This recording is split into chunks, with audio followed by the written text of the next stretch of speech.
Muito bem-vindos a todos. É um prazer muito grande estar com você aqui no mais um bate-papo no canal Automotive Oficial. E hoje com uma figura ilustre, um grande amigo, um professor aí, e eu me sinto muito honrado com ele ter dado o aceite a esse convite.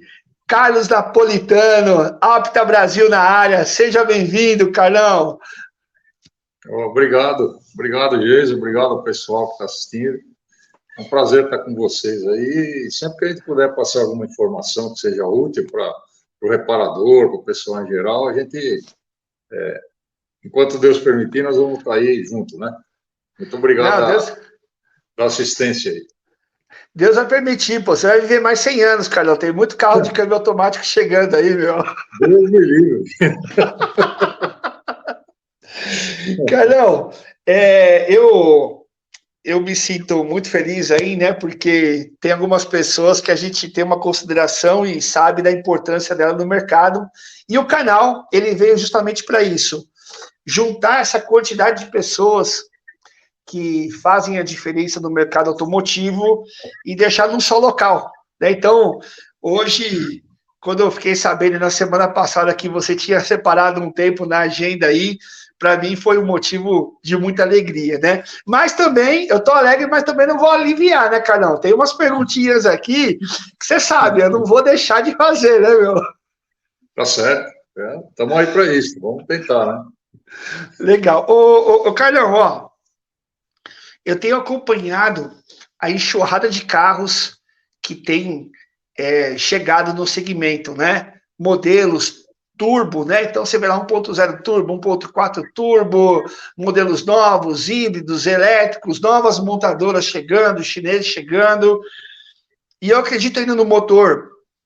A combustão ele tem uma vida ainda muito longa. Eu não acredito que o elétrico ele vai, ou o híbrido ele vai tomar esse lugar. Eu acho até que todas essas matrizes energéticas elas vêm para somar, não vêm para dividir, né? Eu acredito que é mais oportunidade. Não sei se é essa visão que você tem também.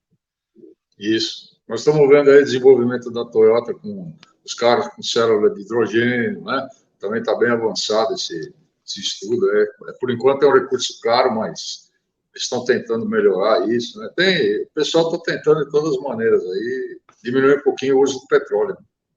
Então, e diminuir a poluição também, né? E isso é muito importante. E nós entendemos que tudo isso passa não só pelo motor ou pela matriz energética, ele passa também pelo powertrain, né? Onde tem o câmbio lá, né? E efetivamente, falando sobre câmbio, o que eu tenho reparado, Napolitano, é o seguinte: as montadoras, elas têm focado, ao meu ver, eu queria tirar essa dúvida com você, nos câmbios CVT e de dupla embreagem. Parece que os câmbios tradicionais, eles têm ficado um pouco de lado. É isso realmente que está acontecendo, ao seu ver, Napolitano? Isso.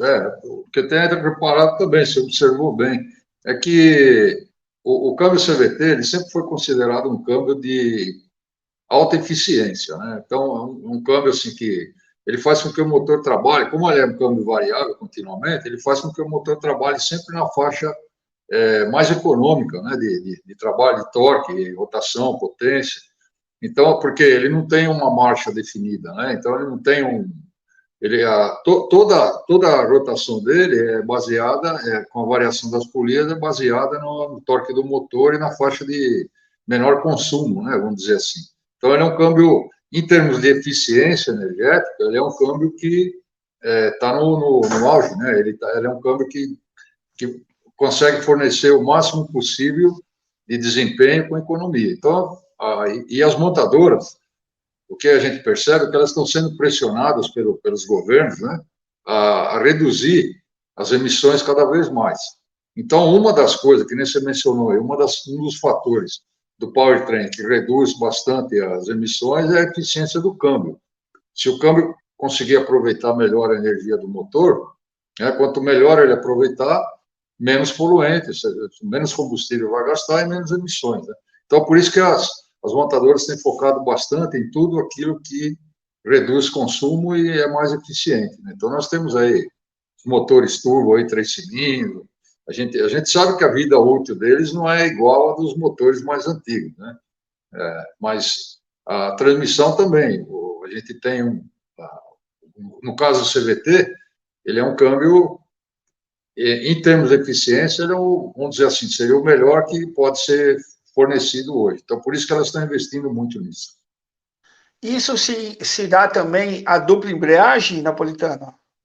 Isso, a dupla embreagem também. A dupla embreagem, ela também, como ela tem a troca de marcha muito rápida, porque ela já deixa pré-engatado 2 marchas pré-selecionadas, né? Então, ela é um câmbio de maior eficiência do que o câmbio normal de uma embreagem ou o câmbio automático convencional, né?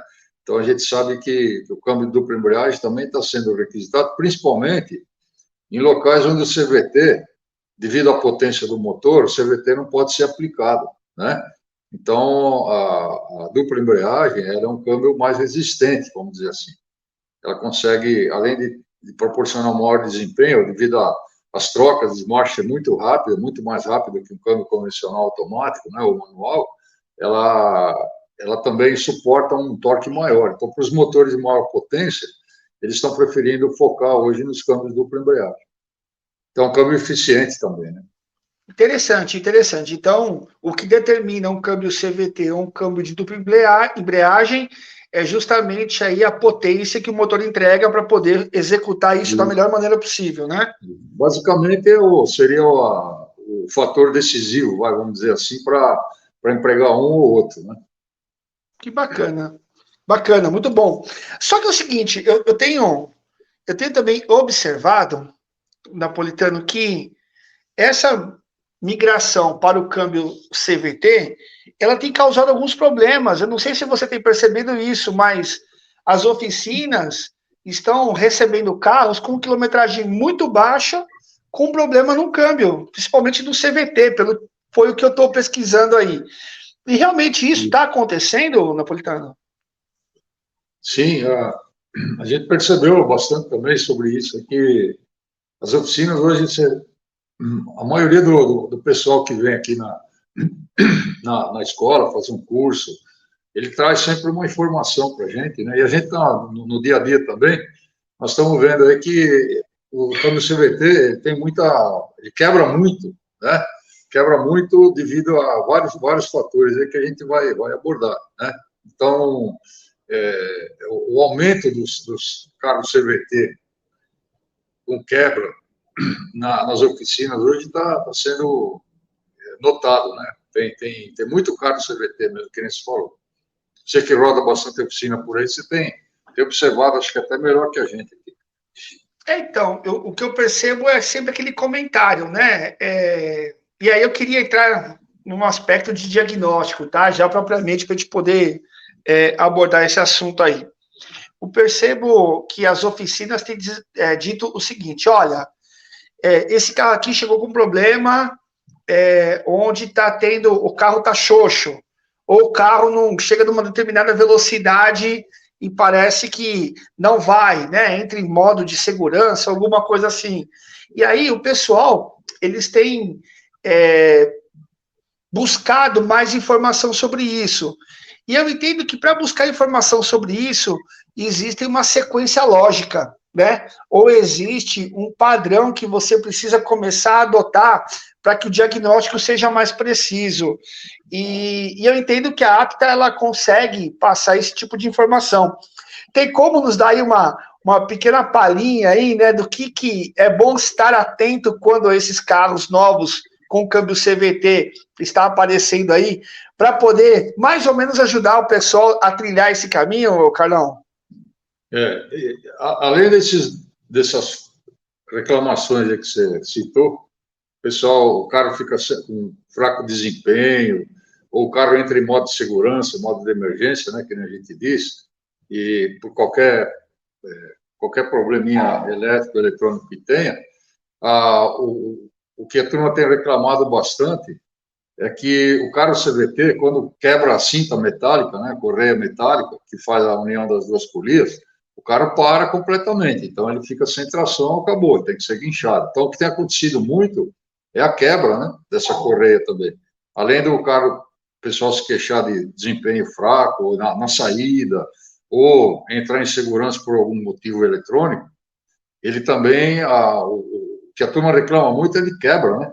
A correia quebra, correia metálica ou a cinta, né, quebra, e o cara é paralisado, acabou, não anda mais, né? Isso a gente está percebendo com baixa quilometragem. Ô, Carlão, mas as montadoras, já não, pelo volume de carro que elas estão colocando no mercado, elas já não Uhum. estão percebendo isso, elas já não estão olhando, porque isso pode ser caracterizado, né, um vício oculto, será, né? É, a gente podia dividir isso em duas partes. Por exemplo, primeiro, o câmbio CVT ele é um câmbio frágil por natureza, vamos dizer assim, porque ele conta com somente aquela área de tração da correia nas polias, que é uma área reduzida, e outra, o fator determinante da quebra também é o problema do óleo, né? Porque esse óleo do CVT é um óleo especial. Aí a gente vai entrar em outros pontos já já, mas o óleo dele, por ele sofrer vamos dizer, uma carga muito grande num determinado, um pequeno espaço, vamos dizer assim, esse óleo ele fragmenta muito fácil as moléculas. Então, mesmo com o óleo sendo desenvolvido para aquela situação, mas o óleo sofre um estresse muito grande, né, na tração. Então, uma das coisas que acontece é que o câmbio, primeiro, ele já é fraco por natureza, fraco assim, vamos dizer o seguinte, ele tem o seu limite mecânico, né? Ele não pode ser usado, por exemplo, em carros de grande potência. No passado, a Audi tentou isso aí com alguns câmbios, a gente vê que todos os carros que foram utilizados, a Audi, Volkswagen, câmbio V6, né? Mesmo os carros de outras montadoras, eles foram totalmente descontinuados, tiveram pouco tempo de produção e começou a ter uma quebra muito grande, então parou. Então, o carro de alta potência, o CVT não é adequado, a gente sabe disso. Ele tem um limite, né? E aí, junto ao fato do pessoal não trocar óleo, né? Colocar um óleo que não é adequado, né? Para aquele câmbio, então isso aí vai gerar uma quebra frequente e com pouco tempo de uso. E a montadora sabe que tem limitação. O câmbio é limitado. Então, eles têm produzido carro com baixa cilindrada, câmbio CVT. Né? E juntado ao fato da manutenção ser adequada, a utilização ser adequada, então isso agrava, né, a quebra do CVT. É interessante, né? Parece que cria-se uma solução, mas tem um problema recorrente, né? E isso é o grande desafio, né? Você tentar achar a melhor qualidade dos materiais versus o modo de dirigir versus a qualidade do fluido, né, que é colocado, né? Então, essa equação vai fechar um dia, Carlão? O que você acha? Você acha que algumas... Porque o que acontece, e o que eu já vi é uma pergunta que eu quero fazer também, né? Tem câmbios, não sei se é o CVT, mas alguns aí, que ele sai com esse tipo de problema direto lá da montadora, mas depois que passa pela mão de um reparador e ele tem lá uma solução, isso acaba se resolvendo, né? Como o trocador de calor, uma série de coisas, né? Que a gente sabe que tem por aí. Você acha que isso vai ocorrer ou você acha que a montadora, especificamente, ela está sendo mais ágil para poder resolver esse tipo de problema? Ou seja, a bucha vai estourar no colo de alguém. Aí só precisa saber onde que vai estourar. Vai ser no colo da montadora ou no colo do reparador, do cara que mexe com o câmbio? Na sua visão, Carlão. A gente sabe que na montadora, a bucha aqui no Brasil não estoura muito, né? Não dá problema muito para a montadora. A gente sabe outra coisa, a montadora, e eu já trabalhei em montadora, a gente sabe disso, que lá dentro é assim, o pessoal, a preocupação deles é produzir um carro que atenda aos padrões de emissões e aos padrões de segurança que o governo exige. Agora, a durabilidade é outro assunto, né? Durabilidade é outro assunto. Então, a gente sabe, sendo bem honesto, né, dizer que a montadora ela vive de vender carro, não de consertar carro, né? Então, se o carro tiver uma durabilidade, vamos dizer assim, de alguns anos, que satisfaça lá o primeiro proprietário, que é o real cliente da montadora, é o primeiro proprietário, né? Os outros que vão na nossa oficina, eles já são o segundo, terceiro proprietário, então esses aí já não tem muita... o foco da montadora não é neles, né? Então, eles não se preocupam muito com esse tipo, e nem com a imagem, a gente sabe disso. Mas a montadora, em primeiro lugar, ela quer vender carro. E para vender o carro, ele tem que se adequar, o carro tem que se adequar aos padrões, às exigências que o governo faz, né? Então, eu acho que a montadora, ela produzindo, ela pensa assim: você faz um produto que dura alguns anos, né? Atende aos padrões de segurança e qualidade e emissões exigidas. Para ele está de bom tamanho, né? O que acontece é que o reparador aqui fora, né, que não está na rede de concessionários, ele tem que lidar depois com esse problema e orientar o cliente, né, para que o produto dure o mais possível e que ele faça a manutenção correta, porque pela montadora, quanto mais depressa um carro chegar ao fim da vida útil e for substituído, é melhor, para eles é melhor, né? Eu fiz essa pergunta porque isso tem muito a ver com a questão de você estar acompanhando essa evolução tecnológica, né? Porque não adianta você esperar o carro chegar até a oficina para tentar resolver o problema. Você precisa estar sempre se atualizando para quando chegar, você saber por onde começar e que caminho percorrer, né? Eu tenho uma dúvida aqui também sobre os carros híbridos e elétricos, Carlão. Esses carros, eles também utilizam câmbios automáticos, né? E qual que é a tecnologia? É a mesma? Porque a minha pergunta é o seguinte: quando você está falando de motorização e o tipo de câmbio que se adequa melhor a essa questão de controle de emissões, que melhora a performance para atingir lá, né, os padrões exigidos, eu acredito que o carro híbrido e elétrico, a configuração talvez ela seja um pouco diferente, né? O câmbio ele vira ali tem carros, eu não sei se tem carros elétricos que tem câmbio automático, o motor é direto na roda, enfim. Fala um pouquinho sobre esse universo de câmbio automático, né, para veículos híbridos e elétricos, Carlão. Então vamos lá, vamos começar com os carros híbridos. O carro híbrido, como ele tem um motor a combustão também, então o câmbio, ele pode ser o câmbio convencional, automático, ou mesmo um câmbio CVT, ele pode ser adaptado para funcionar com esse motor a combustão, né?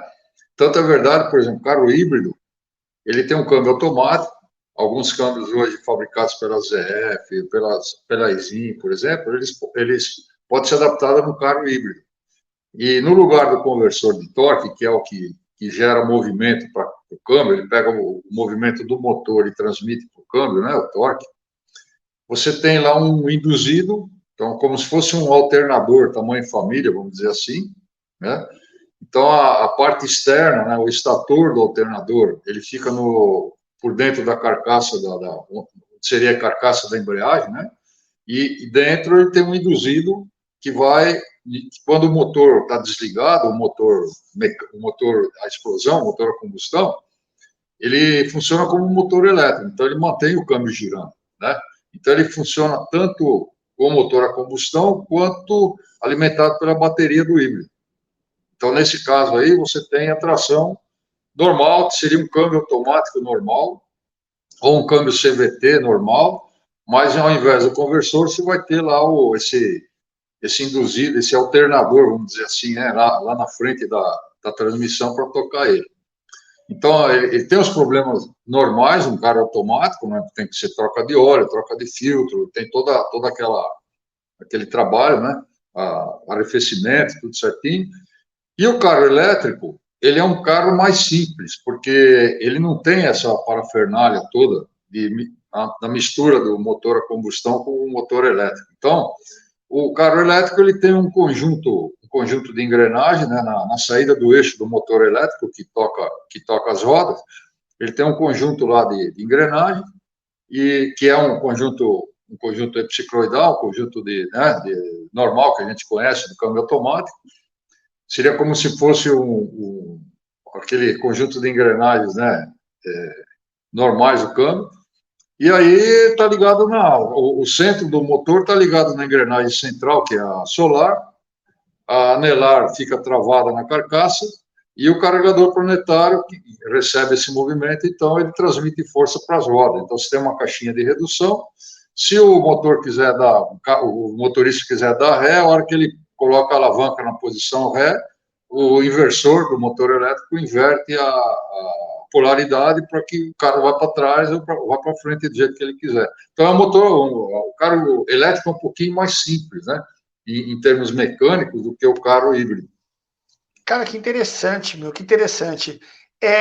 Toda essa tecnologia embarcada, né, no sistema de transmissão dos veículos híbridos e motores a combustão, Carlão, você acredita que vai parar em algum momento? Está chegando nesse grau de evolução? Ou você, Jason, porque tem caixas agora que a gente vê o pessoal falando, dando treinamento aí, que são caixas que parece que o grau de tecnologia é muito mais elevado.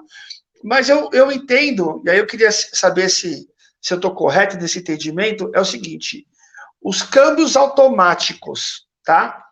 Eles chegaram num patamar como o de motor a combustão. Motor a combustão, você tinha lá os 4 cilindros dos Opalas, né, grandão, uma série de coisas, e hoje você percebe o downsize, né, um motor muito menor, com uma capacidade de gerar energia muito maior, né, e para ser aproveitado, uma série de coisas. O câmbio automático, na sua avaliação, ele também já chegou nesse patamar ou ainda tem mais para ser usado e melhorado? Boa pergunta. Então, o que a gente percebe hoje é que os câmbios automáticos, eles mantiveram o seu tamanho, vamos dizer assim, de um câmbio da década de 90, um câmbio 4 marchas, ele tem basicamente o mesmo tamanho físico, um pouquinho menor, bem pouco. Só que a quantidade de marchas dentro do câmbio aumentou muito, né? Então, hoje você tem câmbios aí, você pegar uma Evoque, né? Por exemplo, ou uma Renegade diesel, você tem 9 marchas do tamanho de um câmbio de 4 marchas do passado. Então, você tem 9, tem caras com 10 marchas, já 11. Então, a quantidade de marchas, né, ela aumentou bastante. E aí, o fluido, vamos dizer assim, permaneceu o mesmo volume de fluido, porque a caixa se manteve no mesmo tamanho, então esse fluido teve que evoluir, além da tecnologia aplicada nos conjuntos de engrenagem, nas aplicações, nos materiais utilizados, né, para que suportam uma temperatura maior, menores folgas, um trabalho mais constante, o fluido teve que evoluir também. Então, hoje em dia, você pega a técnica e fala, não, fluido de caixa automática é tudo igual, né? É só botar um olhinho vermelhinho lá que fica tudo bem, né? Fica legal. Isso aí seria um pensamento do pessoal que começou há alguns anos já com caixa e não acompanhou a evolução. Então, hoje você tem fluidos aí que é específico de um câmbio de 10 marchas, você tem os fluidos hoje, como toda a eletrônica que estava fora do câmbio, foi para dentro do câmbio, então os câmbios hoje trabalham com módulos embutidos, com os sensores embutidos, com toda aquela parafernália eletrônica embutida. O fluido, além de outras coisas, de suportar mais temperatura, meio mais agressivo, né? Materiais mais resistentes, ele não pode atacar os materiais de vedação e ele tem que ter um coeficiente de elétrico muito baixo para não afetar o funcionamento eletrônico da caixa também, de solenoides, módulos, sensores, né? Então, o fluido evoluiu junto. Além de ter o tamanho das caixas ter se mantido igual ou até diminuído, a quantidade de marchas hoje aumentou muito, né? E tudo isso são tecnologias que a gente não vê, mas estão presentes hoje nas caixas modernas. Olha, vou te falar, hein, então, assim, essa evolução, ela aconteceu e chegou nesse degrau, desse patamar hoje, né? Você acredita que existe mais uma outra evolução, Carlão? Ou você acredita que ele chegou da mesmo modo como o motor chegou, ele já chegou nesse patamar de conseguiu explorar tudo que podia? Como é que é a tua avaliação aí? Eu acho assim que a tecnologia hoje, a maioria das tecnologias hoje, o homem domina, né? O ser humano domina para ele poder utilizar nos meios de transporte. Então, se ele quiser fazer um carro com energia elétrica pura, ele faz. Se ele quiser utilizar, o carro híbrido, ele faz. Se ele quiser um carro só combustão, ele faz. Um carro com célula de hidrogênio, ele faz também. E ele tem tecnologia para utilizar esses meios diferentes, vamos dizer assim, né? Agora, a turma já está falando até em carro voador, já os primeiros protótipos já estão funcionando, estão voando, né? Então, eu acho que o meio de transporte pode ser que um dia chegue na, lá na Jornada nas Estrelas, em que o cara é teletransportado, então ele não precisa mais de um meio de transporte, né? Ele é Mas até no teletransportado. Jornada nas Estrelas, Carlão, até no Jornada nas Estrelas eu via lá o Spock, lá, mexendo uma alavanca ali primeiro câmbio. Pode ser, pode ser, né? Ele tá me engatando baixo ali, Carlão. O negócio é perguntar para o Scott, que era o chefe de engenharia, né? Da, da Enterprise, né? Mas eu acho que o homem pode aproveitar de várias maneiras, né, os recursos da natureza, né? E eu acho que está indo num bom caminho, assim, no sentido de que eles estão se preocupando bastante com o meio ambiente. Isso é bom, né? Quanto mais a gente se preocupar com a limpeza da nossa casa, melhor a gente vai viver, né? Mas as tecnologias estão aí para ajudar. O homem tem tecnologia, basta ter vontade, né? Vontade política de fazer as coisas. Meu amigo, aí é outro ponto, né? Bom, nem nós entramos nessa seara, porque daí a gente sabe para onde nós vamos parar, né, meu? Aí não é com a gente, né? Carlão, obrigado pelo bate-papo. Cara, que honra aí, viu? Mais uma vez, te agradecer aí pelo tempo desprendido aí, né? A galera da Apta aí, sempre sendo muito solícito aí, passando muita informação que eu digo para vocês assim que vale ouro, né? Então, para mim é realmente motivo de alegria, né? E, bom, dá um recado aí, pô, para os caras te acharem aí, né? Instagram, Facebook, site, enfim. Eu só queria dar um lembrete. Você perguntou sobre as últimas evoluções das transmissões, né? Que a Toyota agora ela está fazendo uma transmissão, né? Que ela tem engrenagem, seria como se fosse um câmbio manual, né? Então, para sair com o veículo, na ocasião onde o câmbio faz mais esforço, né? Imagina uma subida para carregar, ou na marcha ré, o módulo, a transmissão, ela tem uma engrenagem que liga direto o eixo de entrada com o eixo de saída. Então, ela vira um câmbio mecânico, vamos dizer, de uma velocidade só. E depois que passa de uma certa velocidade, então o carro sai como se fosse um carro mecânico, para não forçar as polias. E depois de 40, 50 km por hora, dependendo da aceleração, o módulo automaticamente ele desengata essa engrenagem e aplica a embreagem para fazer o CVT funcionar.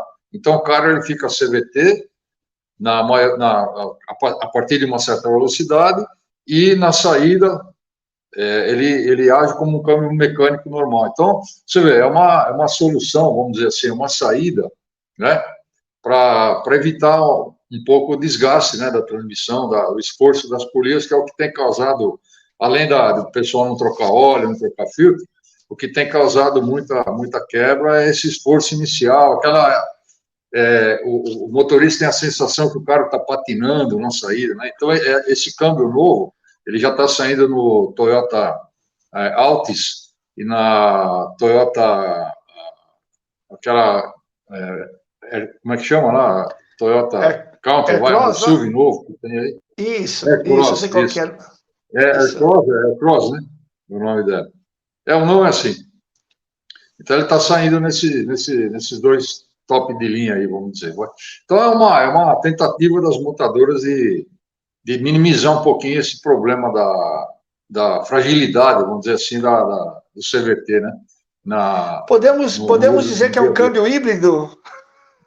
Isso. Híbrido é quando tem duas formas de tração, né? Então é isso mesmo. Bem aplicada a palavra. Muito Legal, bom, muito Carlão. bom. Obrigado aí, viu, mais uma vez aí, sucesso aí. Deixa um recadinho aí para achar o pessoal da Apta, qual que é no Instagram aí. Eu vou deixar na descrição também do vídeo, mas manda para a turma aí. Apta Brasil, né? E se precisarem de alguma informação, eu tenho lá o suporte, suporte@aptabrasil.com, e tem o ADN aptabrasil.com também. Então, nós estamos nas redes sociais, se entrar no nosso site, né? A gente tem lá todos os contatos também. Eu quero agradecer você da oportunidade, desejo sucesso a essa nova empreitada tua, esse novo trabalho que você sempre voltado ao técnico reparador, a preocupação com informação, né? Isso é muito bom. Você é um cara que realmente tem colaborado para complementar esse universo nosso dos mecânicos, né? Você é um cara que faz muita falta, né? Você precisa estar junto com a gente sempre. Obrigado a Tenho você bons, também. tenho bons Um professores, abraço, e Napolitano. um abraço à nossa turma que está assistindo aí, né? Estamos sempre à disposição aí. Legal. Tenho bons professores. O Napolitano aí sempre foi meu professor aí, sempre foi o cara que me deu os conselhos aí, me ajudou bastante aí. E para mim é um privilégio muito grande. Obrigado, Carlão. Tamo junto aí, viu? Nós que agradecemos. Um abraço.